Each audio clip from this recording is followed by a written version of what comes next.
Assalamualaikum warahmatullahi ta'ala wabarakatuhu. A'udhu billahi minash shaitanir rajim. Bismillahirrahmanirrahim. Laqad ja'akum rasulun min anfusikum azizun alayhi ma anittum harisun alaykum bil mu'minina raufur rahim. Fa in tawallaw faqul hasbiyallah la ilaha illahu alayhi tawakkaltu wa huwa rabbul arshil azim.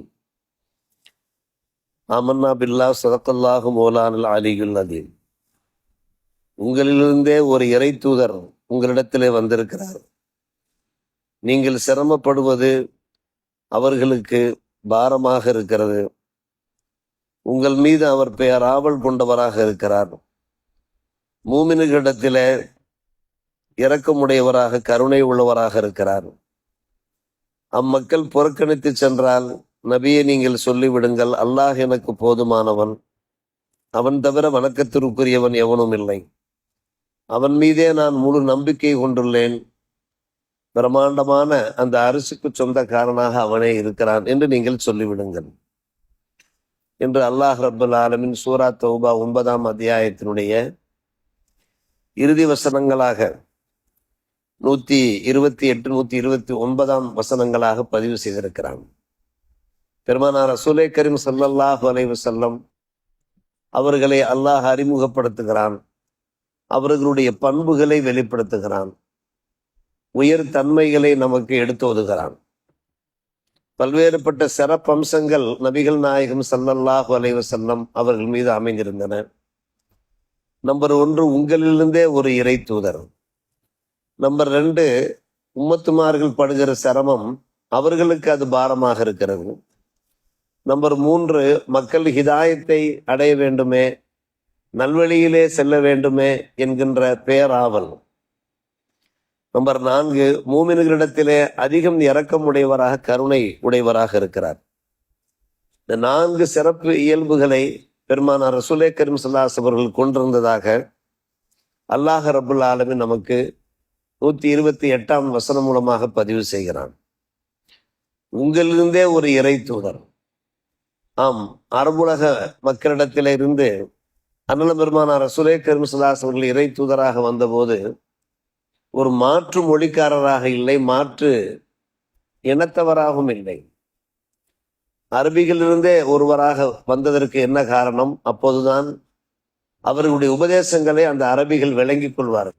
ஒரு அரபியாக வெளிப்பட்டால்தான் அரபிகள் இவர்களுடைய அந்த மொழியை, பாஷையை நன்கு புரிந்து கொள்வார்கள் என்கிற அடிப்படையில அல்லாஹ் ரப்புல் ஆலமீன் அவர்களிருந்தே ஒரு இறை தூதர். மின் அன்புசிக்கும் என்று சொல்லுகிற போது உயர்குலத்தை சார்ந்தவர்களாகவும் இருந்தார். சாதாரணமான மட்டமான குடும்பங்களிலிருந்து பெருமானார் ரசூலே கரீம் ஸல்லல்லாஹு அலைஹி அவர்கள் பிறக்கவில்லை.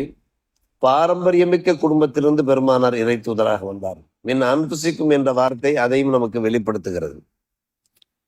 மக்கள் படுகின்ற சிரமம் இருக்கிறதே, அது அவர்களுக்கு பாரமானதாக இருக்கிறது. காரணம், அவர்கள் புனித மக்காவிலே தாவத் பிரச்சாரம் செய்தார்கள். அகிலத்தாருடைய அருட்கொடையாக இருந்தார்கள். அப்துல்லாவினுடைய பாலகராக இருந்தார்கள். ஒரு சிறந்த முன்மாதிரியாக திகழ்ந்தார்கள். அருள் விளக்கமாக திகழ்ந்தார்கள். இருந்தபோதும் கூட மக்கா மக்கள் அவர்களை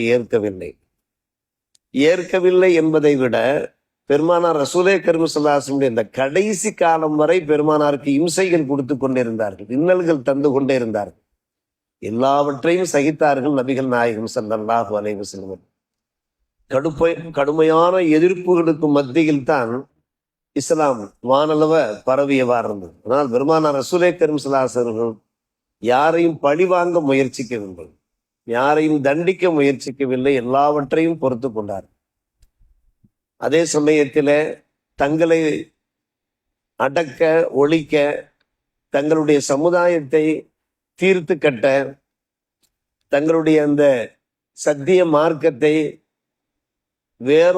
வேரடி மண்ணோடு பிடுங்க எதிரிகள் முயற்சித்த போதுதான் பதிலடி கொடுக்க வேண்டிய நிலைமை பெருமானார் ரசூலே கரீம் ஸல்லல்லாஹு அலைஹி அவர்களுக்கு ஏற்பட்டது. பதிலடி கொடுக்கத்தானே வேண்டும். ஆனால் யாரிடத்திலையும் வலிய சென்று அவர்கள் போரை திணிக்கவில்லை. மாறாக எந்த தீய சக்திகள் இஸ்லாத்திற்கு எதிராக செயல்பட்டனவோ அந்த தீய சக்திகளோடு தான் அவர்கள் எதிர்த்து போராடி வாழ்ந்தார்கள் கடைசி காலம் வரை. மக்கள் படுகின்ற அவதிகள் அவர்களுக்கு பாரமாக இருந்தது. அதைத்தான் அல்லாஹ் சொல்லுகிறான், அசீசுன் அலைஹிமா அனித்தும், நீங்கள் படுகின்ற சிரமம் இருக்கிறதே அது அன்னலாருக்கு பாரமாக இருக்கிறது. நாம் என்ன நினைப்போம், அவரவர் சிரமப்பட்டு போறார், நம்மால் என்ற உதவி பண்ணுவோம், அவ்வளவுதான் நாம் நினைப்போம். ஆனால் பெருமானார் ரசூலே கரீம் ஸல்லல்லாஹு அலைஹி வஸல்லம் அப்படி இருக்கவில்லை. மக்களின் சிரமத்திலே பங்கெடுத்தார். மக்கள் நல்வழியிலே செல்ல வேண்டும், ஈருலக பலன்களை அடைய வேண்டும். தன்னுடைய உம்மத்துமார்கள் ஈருலக பலன்களை அடைய வேண்டும் என்கிற பேராவல் உடையவராக இருந்தார். அந்த தன்மைகள் நம்மிடத்திலேயும் தேவைப்படுகிறது.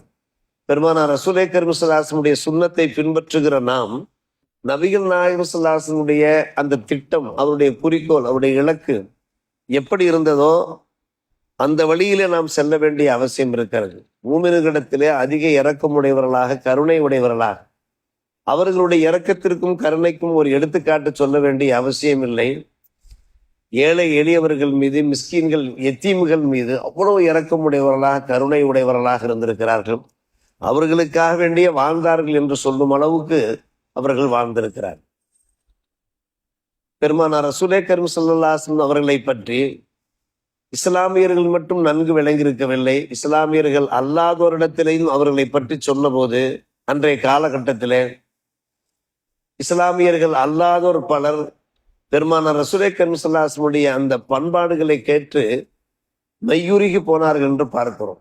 நஜ்ஜாஷி பாத்ஷா ஜாஃபர் இப்னு அபி தாலிப் ரலியல்லாஹு அன்ஹு அவர்கள் நஜ்ஜாஷி பாத்ஷாவிடத்திலே சென்று பெருமானார் ரசூலே கரீம் ஸல்லல்லாஹு அலைஹி வஸல்லம் பண்பாடுகளை, அவருடைய குணாதிசயங்களை, அவருடைய கலாச்சாரங்களை எடுத்துரைக்கிற போது அவர் மனமுருகி போனார், இஸ்லாத்தை ஏற்றார் என்றெல்லாம் நாம் பார்க்கிறோம். அபிசீனிய மன்னர் தான் நஜ்ஜாஷி பாத்ஷா. அந்த மன்னனுடைய சீடராக இருந்தவரிடத்திலே முகீரா பின் ஷோபா ரலியல்லாஹு அன்ஹு அவர்கள் இஸ்லாத்தை எடுத்துரைத்தார்கள். பெருமானார் ரசூலே கரீம் ஸல்லல்லாஹு அலைஹி வஸல்லம் இதே பண்புகளை எடுத்து சொன்னார்கள். அவரும் மெய்யுருகி போனார் என்று நாம் பார்க்கிறோம். கடைசியாக நாம் பார்க்கிறோம், மூமின்கள் மீது அவர் பேராவல் கொண்டவராக இருக்கிறார் என்பதற்கு ஒரு சின்ன உதாரணத்தை இந்த ஆயத்திற்கு விளக்கமாக சொல்கிறார்கள். மதீனத்து மக்கள் இரவிலே நிம்மதியாக உறங்கிக் கொண்டிருக்கிறார்கள். நடுநிசி நேரம் கடுமையான பலத்த சப்தம் கேட்கிறது. புறநகரிலிருந்து, மதீனாவுக்கு வெளியே இருந்து பயங்கர சப்தம் ஒன்று கேட்கிறது. மக்கள் அதிர்ந்து போய்விட்டார்கள், திகிலடைந்து விட்டார்கள்.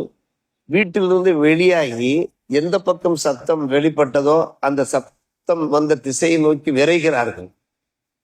விரைந்து செல்லும் போது பெருமானார் ரசூலே கரீம் ஸல்லல்லாஹு அலைஹி வஸல்லம் எதிரே திரும்பி வந்து கொண்டிருக்கிறார்கள். நீங்கள் ஒன்றும் பயப்பட வேண்டியதில்லை, கவலைப்பட வேண்டிய அவசியம் இல்லை, வீட்டிற்கு செல்லுங்கள் என்கிறார்கள் நபிகள் நாயகம் ஸல்லல்லாஹு அலைஹி வஸல்லம். இந்த நிகழ்ச்சியை நாம் பார்க்கிறோம், எல்லா ஹதீஸ் கிதாபுகளையுமே பதிவு செய்யப்பட்டிருக்கிறது. தம்முடைய உம்மத்துமார்களுக்கு ஏதாவது ஒரு பிரச்சனையா முன்னாடி நிற்கக்கூடியவர்களாக நபிகள் நாயகம். மற்ற மக்கள் எல்லாம் இப்போதான் வீடுகளிலிருந்து வெளியேறி சத்தம் வந்த திசையை நோக்கி முன்னேறி செல்லுகிற அந்த சந்தர்ப்பத்திலே முதலாவது நபராக பெருமானார் ரசூலே கரீம் ஸல்லல்லாஹு அலைஹி வஸல்லம் சென்று விட்டார்கள். என்ன சப்தம், எதற்காக அந்த சப்தம்? நம் மக்களுக்கு ஏதோ ஆபத்தோ, துணைக்கு கூட ஆள் யாரையும் கூப்பிட்டு செல்லவில்லை, அழைத்து செல்லவில்லை, தனியாக செல்கிறார்கள். அப்படியானால் அவர்கள் எவ்வளவு பெரிய மாவீரராக இருக்க முடியும்? ஆம், தம்முடைய உம்மத்துமார்கள் உலகம் உள்ள அளவுக்கு பாதுகாப்பாக இருக்க வேண்டும், ஈருலக நற்பலன்களை பெற்றவாறு இருக்க வேண்டும் என்பதிலே எவ்வளவு ஆவலோடு அவர்கள் வாழ்ந்திருக்கிறார்கள் என்பதற்கு இந்த வசனம் ஒரு எடுத்துக்காட்டாக இருக்கு. அற்புதமான வசனம். மௌலூத் ஷரீஃப் ஓதுகிற போது இந்த வசனத்தை தான் பிரதானமாக ஓதுவார். லக்கத் ஜாஅக்கும் ரசூலும் மின் அன்ஃபுசிக்கும் அஸீஸுன் அலைஹி மா அனித்தும் ஹரீசுன் அலைக்கும் பில் முஃமினீன ரഊஃபுர் ரஹீம் என்கிற வசனம். 129ஆம் வசனம் மிக அற்புதமான வசனம். அதனுடைய விளக்கத்தை இன்ஷா அல்லாஹ் நாளை நாம் பார்ப்போம். ஹஸ்பி அல்லாஹ்வுடைய அருமை பெருமையை பற்றி கடைசி வசனத்திலே அல்லாஹ் பேசுகிறான். வல்ல அல்லாஹ் இது போன்ற வசனங்களை நம்முடைய உள்ளத்திலே உள்வாங்கி நாம் வாழ்க்கையிலே கடைபிடிக்க நல்ல புரிவானாக. வாஹிர் தாவானா அல்ஹம்துலில்லாஹி ரப்பில் ஆலமீன்.